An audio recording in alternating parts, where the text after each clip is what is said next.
तो मित्रांनो, स्वागत आहे आजच्या एका नवीन व्हिडिओमध्ये। माझं नाव विशाल विद्यार्थी। वीकली न्यूज आपण पाहणार आहोत। काल रविवार होता, आज सोमवार आहे। बेसिकली काय झालं की मी देखील बाहेर होतो एका प्रोजेक्ट निमित्त, त्यामुळे मी रविवारी रात्री पुण्यामध्ये आलो आणि आज सोमवार आहे। सो वीकली न्यूज आज आपण पाहणार आहोत। पहिली जी न्यूज आहे ती निसान मॅग्नाइट च्या संदर्भात आहे। तुम्हाला माहिती आहे निसानचा एकच जी गाडी आहे ती भारतीय मार्केटमध्ये आहे, ती निसान मॅग्नाइट आहे। ती सुद्धा ठीकठाक 3-4-5 हजाराची युनिट आहे, दर महिन्याला विकले जातात। आता ह्या गाडीचा जो सेल आहे हा बूस्ट करण्यासाठी कंपनीने या गाडीमध्ये सीएनजी चा जो फ्यूल ऑप्शन आहे तो देखील ऍड केलेला आहे। रेट्रो फिटमेंट असणार आहे। आता बेसिकली रेट्रो फिटमेंट म्हणजे काय की एक कंपनी असते, तर ती कंपनी जी आहे ते गाडीमध्ये सीएनजी किट जे आहे ते इन्स्टॉल करते। मोटो झेन नावाची कंपनी असणार आहे आणि तुम्हाला एक्स्ट्रा जे आहे ते जवळपास 75,000 रुपये एक्स्ट्रा जे आहे ते पे करावे लागणार आहे तुम्हाला जर सीएनजी गाडी घ्यायची असेल तर। फॅक्टरी फिटेड नसणार आहे बरं काय, जसं की टाटा देन जी मारुती आहे ती सुद्धा फॅक्टरी फिटेड सीएनजी देते, असं नाही, रेट्रो फिटमेंट असणार आहे।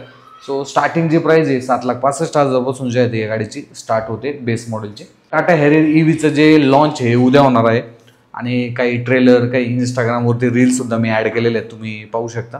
तर ही गाडी भारतातली पहिली इलेक्ट्रिक 4 व्हीलर असणार आहे, जी की भारतीय मॅन्युफॅक्चर जे आहे ते ही गाडी बनवलेली आहे टाटाने। आणि इलेक्ट्रिक गाडी 4 व्हीलर ड्राईव्हमध्ये जवळपास 550 किलोमीटरची रेंज।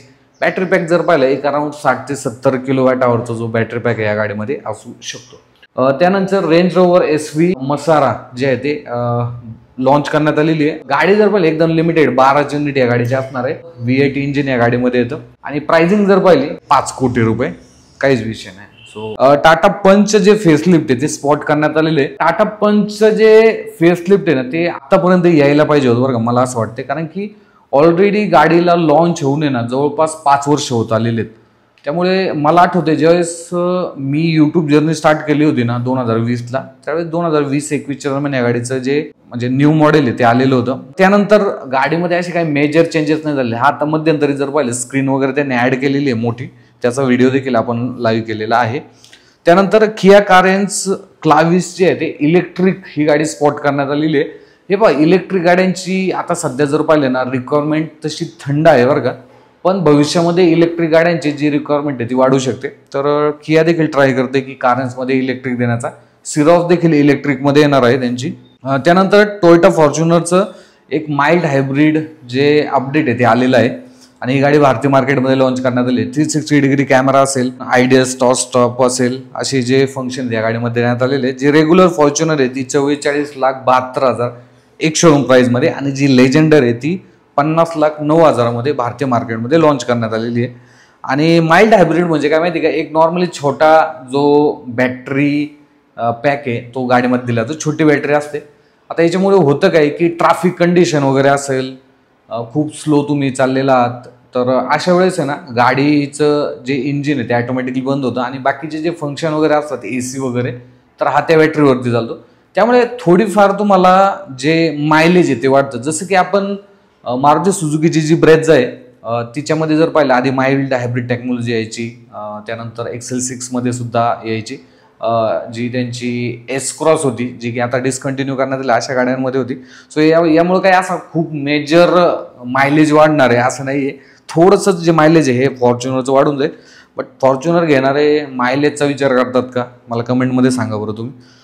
किया EV9 जे आहे ते भारतीय मार्केटमध्ये विकली जाते। तुम्हाला माहिती ही पूर्णपणे इम्पोर्टेड आहे। आता ह्या गाडीची भारतीय मार्केटमध्ये किंमत पाहिली तर 1,37,00,000 रुपये किंमत आहे बरं का, लक्झरी गाडी आहे। आणि इंटरनॅशनल मार्केटमध्ये म्हणजेच बाहेरच्या कंट्रीमध्ये ज्या ठिकाणी ही गाडी बनवली जाते त्या तिथे ह्या गाडीची जी किंमत आहे ना ती फक्त 50 ते 60 लाखाच्या दरम्यान आहे। तुम्ही डिफरन्स पाहू शकता। त्यामुळे ज्यावेळेस आपण एखादी गाडी इम्पोर्ट करतो बाहेरच्या कंट्रीमधून, त्यावेळेस त्या गाडीवरती टॅक्सेशन भरपूर लागलं जातं, म्हणजे त्या गाडीची ऑलमोस्ट किंमत डबल होते।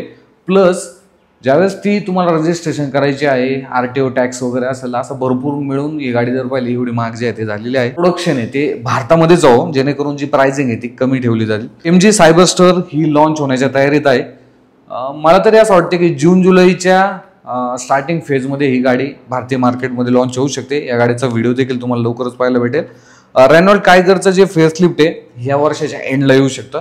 रेनॉल्ड कायगर सुद्धा येऊन आहे ना जवळपास 5 ते 6 वर्ष झालेली आहेत ही गाडी। पण त्या गाडीचं अजून काही मेजर अपडेट आलेलं नाही आहे. सो पुढच्या काही दिवसांमध्ये तुम्हाला या गाडीचं जे फेसलिफ्टचे पाहायला भेटेल 1 लिटरचं नॅचरल ॲस्पिरेटेड पेट्रोल इंजिन आणि 1 लिटरचं टर्बोचार्ज पेट्रोल इंजिन असे ऑप्शन जे आहे ते असणार आहे.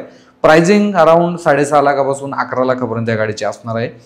सुझुकी EXF तुम्हाला माहिती असेल, आपण भारत मोबिलिटी एक्सपोमध्ये ना या गाडीच्या एक रील बनवलेली होती, जी की आपल्या यूट्यूब चॅनल आणि इंस्टाग्राम हँडलवरती लाईव्ह आहे. सो ही गाडी भारतीय मार्केटमध्ये आता अनवील करण्यात आलेली आहे, अजून लॉन्च करण्यात आलेली नाही.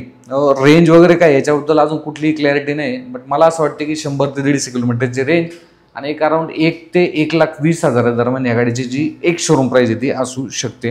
विनफास्ट तुम्हाला माहिती असेल, एक व्हिएतनामचा एक ब्रँड आहे जो की भारतीय मार्केटमध्ये लवकरच त्यांची फॅक्टरी देखील ते ओपन करणार आहे आणि ते 1-2 प्रोडक्ट लॉन्च देखील करणार आहे.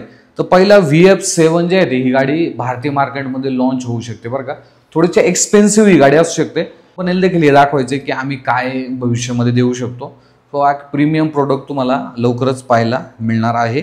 त्यानंतर गोल GTI भारतामध्ये लॉन्च करण्यात आली आहे. पण मी आधीच्या वीकली न्यूजमध्ये सांगितलं होतं की ह्या गाडीची जी प्राइसिंग आहे ती असू शकते 30 ते 40 लाख रुपये, पण आता ह्या गाडीची किंमत 53 लाख रुपये जे आहे ते एक शोरूम ठेवण्यात आलेली आहे.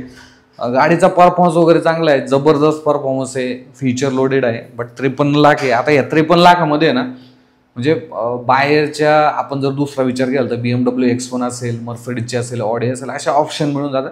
मग लोक देखील विचार करतात की व्हाय VW तिकडे का जायचं, का इकडे एवढा प्रीमियम ब्रँड भेटत असेल तर. अशा काही ज्या न्यूज आहेत ह्या वीकली न्यूज मी तुम्हाला शेअर केलेल्या आहेत. बाकी तुम्हाला देखील अजून काही वीकली न्यूज माहिती असतील तर कमेंट बॉक्समध्ये सांगा. बाकी भेटूया पुढच्या अशाच एका नवीन व्हिडिओमध्ये. हॅरियर EVचा जो व्हिडिओ हा लवकर तुम्हाला पाहायला भेटणार आहे. So stay tune. धन्यवाद.